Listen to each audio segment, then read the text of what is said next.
Today's project is we're working on, we're going back to scrapping the old Multihoe. I've got a buyer for the cylinders. Same buyer I had last year actually, but we never got together last fall like we planned, and I emailed him and he's still interested in coming in from New York and picking up the good wheels and the all the hydraulic cylinders. And I got somebody else who's coming down who's interested in some other smaller parts. But the main project is getting these cylinders off. Some of these pins were seized, so what I ended up doing was I used a plasma cutter and cut out this side, and then I was able to drive that pin out. So I got this cylinder off. Same thing here, cut it right out, got that one off. This one I didn't even have to cut completely out. I think just the heat of doing the cut actually loosened this pin enough so I could drive that pin out. And so that one's almost all the way off. And then this one here, being the last of the outer cylinders that I'm trying to get off, of course, is being the most stubborn. I tried like heck, and I think the end of that pin was a little mushroomed from banging on it with a sledgehammer a couple of years ago when I first started taking this apart. So now I'm trying to cut a slot over here, and I was having a lot of problems with the slag and everything, so I just turned the amperage up and it seems like that's working better, so I'll give that another shot. Okay, are you recording? Yep.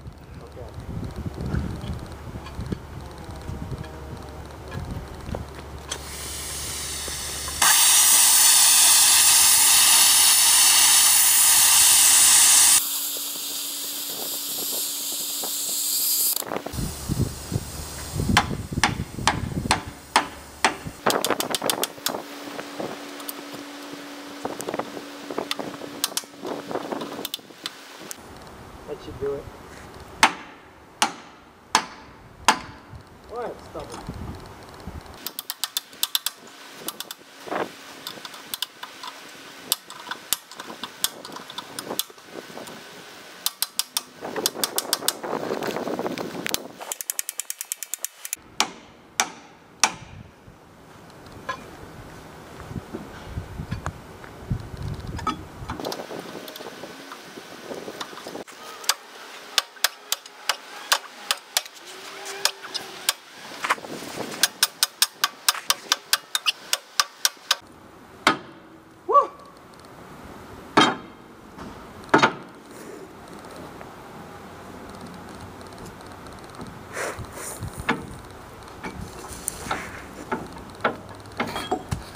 Yay!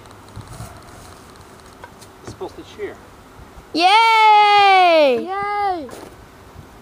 All right.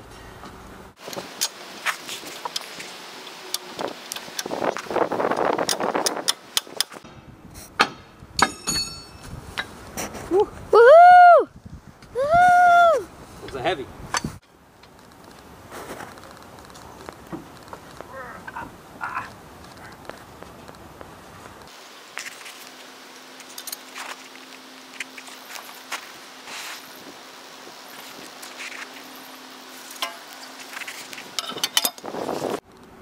Alright, so last time I tried to take this big front end piece off here, I was using the oxyacetylene torch and I wasn't having much success. I kept having a problem where the molten metal or slag just kept refilling the crevice right behind it and almost welding it back together. So now we're going to try and do it the same way by cutting into these support arms. The difference is we're going to try the plasma cutter today and see if that works out better.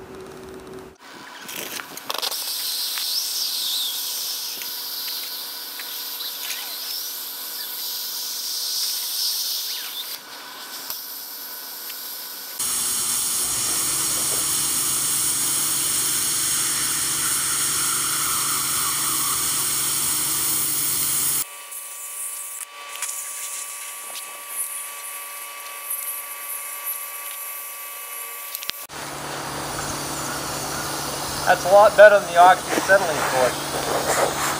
I'm sure in capable hands the oxyacetylene torch works just fine, but I was having a lot of trouble with it. I'm liking this a lot better. They seem to be a lot more, well, idiot-proof, to put it mildly.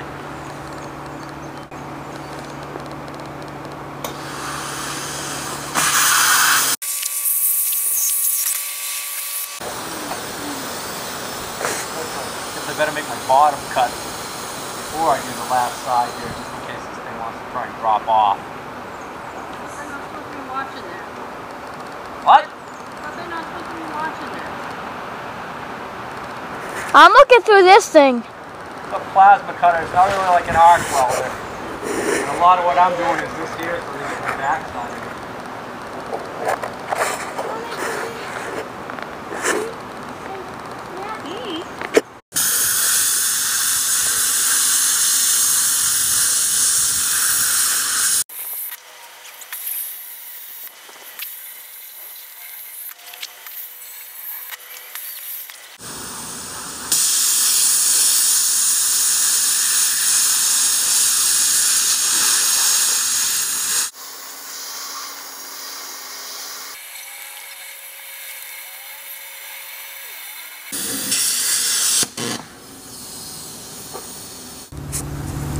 Alright, doesn't look like there's much left holding that side on, so I'm going to try and cut this one from underneath.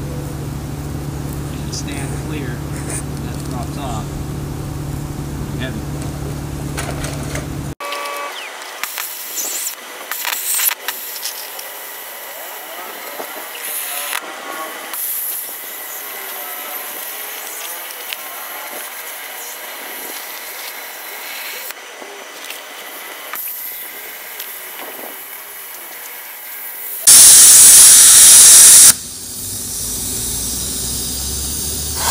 Almost there.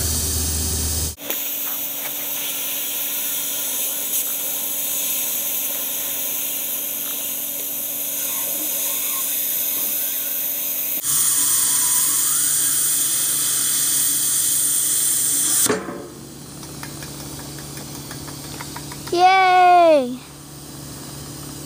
Yay!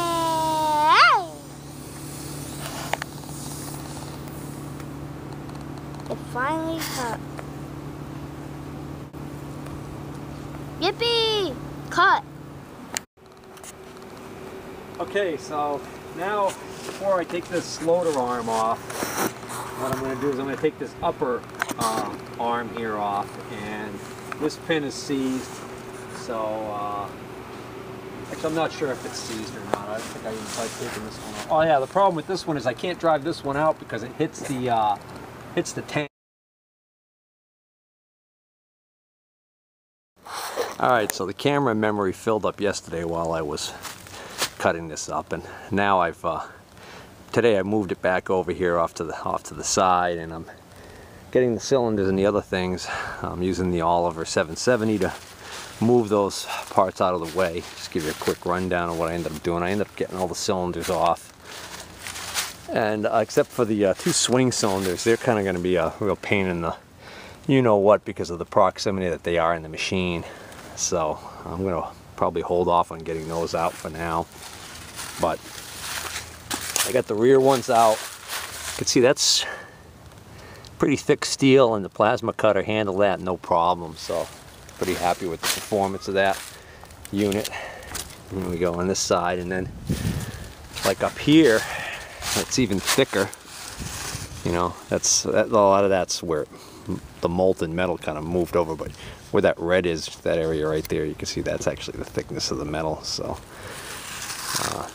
it's good. And then over here, this part came in the back here, perpendicular to this, and couldn't see it, so I was wondering why I couldn't cut right in here, and that's why. So I ended up actually just blasting right through, and eventually just banging on it and breaking off that little piece.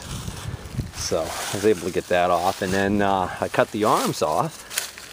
So I got loader arm right there, and then cut that whole front section off, the cross member.